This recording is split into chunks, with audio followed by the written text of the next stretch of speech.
When I was like 13 or 14, I went on the internet and I looked up how to flirt because that word had been bouncing around and I didn't know what it was. I kind of was aware that it meant like two people liked each other, but I was unsure how to do it or what it was. And I never really got a clear answer, but over my years of life, I eventually figured it out. And I made a super simple formula for you guys who's ever watching this. If you have somebody romantic interest in your life.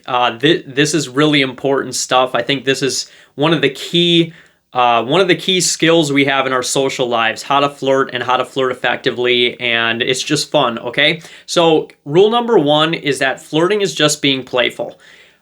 As adults, we are in a state of seriousness all the time. Oh, I got my job. Oh man, my kids. Yeah. Oh, my wife. And it's I have so much student debt. Okay, we're all serious all the time. Okay, so what we're doing is when we have a conversation with like a stranger. Oh yeah, what do you do? Oh yeah, you work in finance. Cool. I'm a construction worker. It's not fun. Okay, we're not being playful. All right. So what we need to do is get to a state of playfulness. And I want you to imagine when you were kids playing cowboys and Indians, cops and robbers, whatever you were playing. What you were doing is getting into a state of fantasy or a state of playfulness where nothing matters except the fantasy or play that you are talking about, okay? So I've heard a bunch of things about flirting, and I've heard people say like, oh, I told her she's so beautiful. I was just flirting with her. And that's just not flirting, okay? So what we need to figure out first is what it is not, okay? Flirting is not saying, is not like hitting on someone like, hey, I think you're so beautiful. This is not flirtatious behavior. This is cringe, all right? And so what we're going to not do is that. And any type of scenario where we're insinuating, please go out with me, okay? Also cringe, also bad, not flirting, okay? So something like that is like, any, let's just say I'm indirectly like being playful, like, oh man, yeah, you're such a queen, I worship you, or anything like that, dude. And we're not doing that, okay? We're not. Anything where we're pedestalizing a female, not working. We're not doing that, okay? That is not flirting. That's not how it works. It is a game, okay? And if you do that, you've lost the game and you are no longer flirting, all right?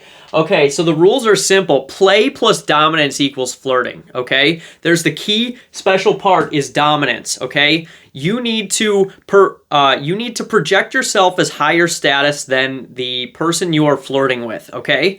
And there's three different ways that I prefer to do this. I like to use these strategies, and it's just what my personality is, and you don't have to do them. I'm just going to give you examples because of how it applies to my life and how I like to do it, okay? So what we need to understand first, we were in a state of play. We're in that state of fantasy. We are in that state of non-seriousness. So we're going from serious to unserious or serious to playful, okay? But we need to twist in dominance. We need to project that I am higher status than the person I'm flirting with, okay? It is absolutely crucial that you project yourself as the dominant figure, and I'm going to explain, or a higher status figure in flirting, and I'm going to describe to you what that is, okay? Let's just say we're having a normal conversation. I'm going to get into point number one, lying. All right, let's just say we're having a normal conversation. Oh, hey, how was your weekend? What did you do? What did you do for the 4th of July? What did you do for this? We're having a normal, boring-ass conversation, okay? So what I'm going to do is I'm just going to straight up lie to them, okay? And I am going to lie in a playful way where they know I'm lying.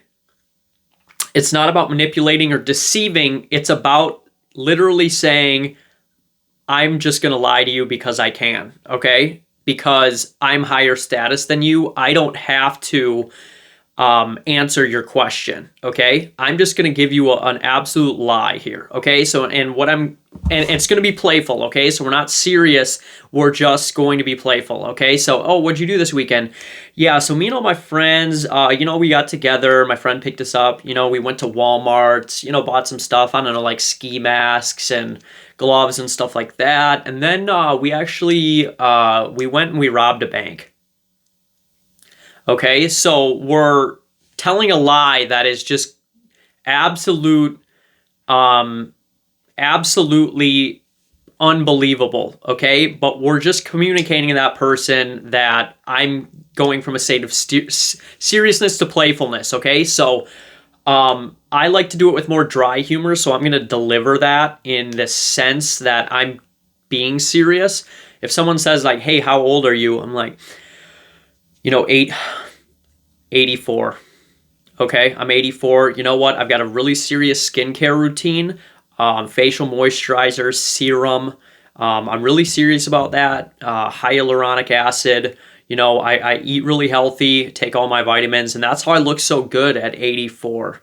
And so that is another form of just straight lying where I'm making up a scenario that obviously is not true because obviously I'm not 84. I'm going to say something that's absolutely ridiculous. And then that person is then going to get into, no, you're not. And then it's going to get into a state of playfulness, okay? Now, number 2 is role play. Role play is really fun, okay?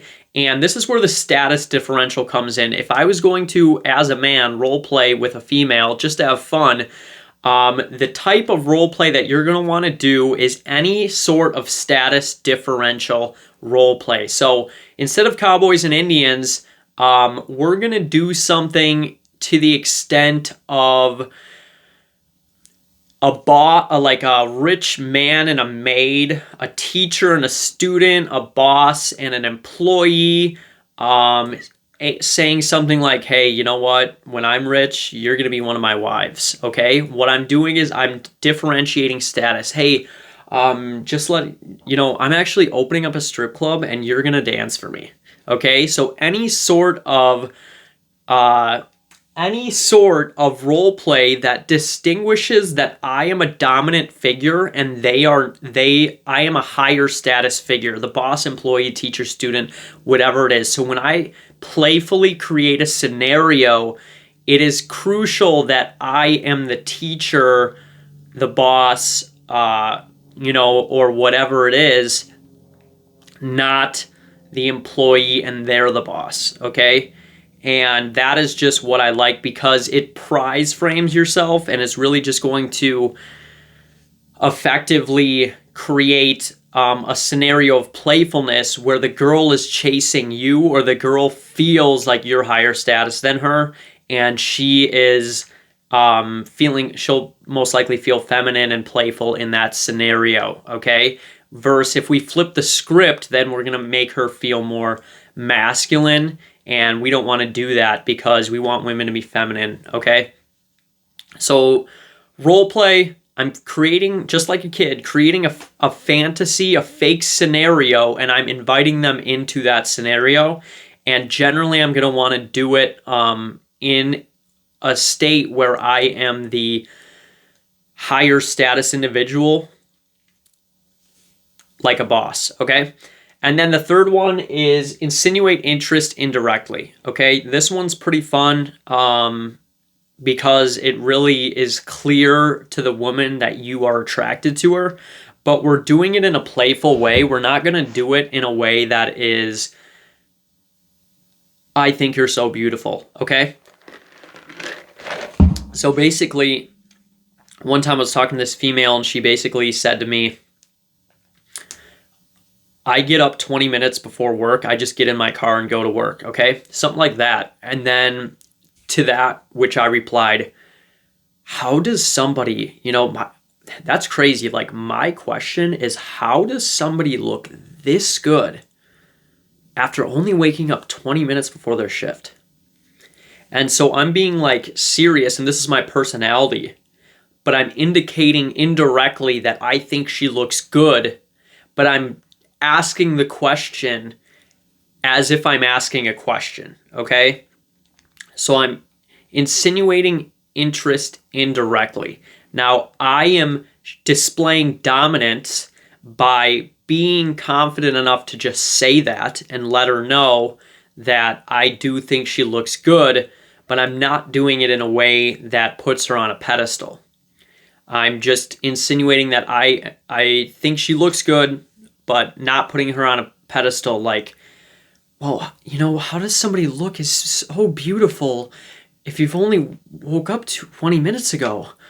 That is completely different. I am having more of a masculine dominant vibe to that. And the body language, I think, is a crucial factor to that, okay? So flirting is just being playful. It is a game. The game is to create a prize frame, okay? We're creating a prize frame. We're making it look like I'm the prize, okay? I am prize framing. The way to win is by convincing the other person through play that I am the prize. Okay, play plus dominance equals flirting, and it's fun. It's a fun experience where we're not serious about anything. Now, another caveat is sometimes people really say we need to do this. Like if we want to get a phone number, we need to like flirt with intent. I actually disagree with that. I think you should flirt for the fun of it. I think you should enjoy the experience for fun without trying to get any result out of it. Like, oh, flirt with her so you can get her phone number. I actually disagree with that statement. I flirt or create flirtatious scenarios just because I enjoy the aspect of doing it. And it's a way to connect with humans in a genuine way and get to know somebody in a unique level just when you get to that state of playfulness. And one of the wisest quotes that I've ever heard is girls just want to have fun. It's from one of the songs in the probably 60s or 70s, and I think that is so crucial here. Girls just want to have fun. If we can get them to a state of having fun and where they can be free to fantasize and be themselves, people want to do that. People have to put the shell on all the time for life. They have to act a certain way. They can't be a kid anymore because they got responsibilities and they grow up. So if I can get them to have fun, that's awesome. All we need to do is get them to have fun. We get them to have fun, they like us more, okay? And you like them more because they're being genuine with you. And it creates that genuine human connection, okay? I think this skill is absolutely important. If you found this video incredibly awesome, please share it with a friend so that they can learn what you did. And also, if you found that this video sucks, please post in the comments why. Have a wonderful day.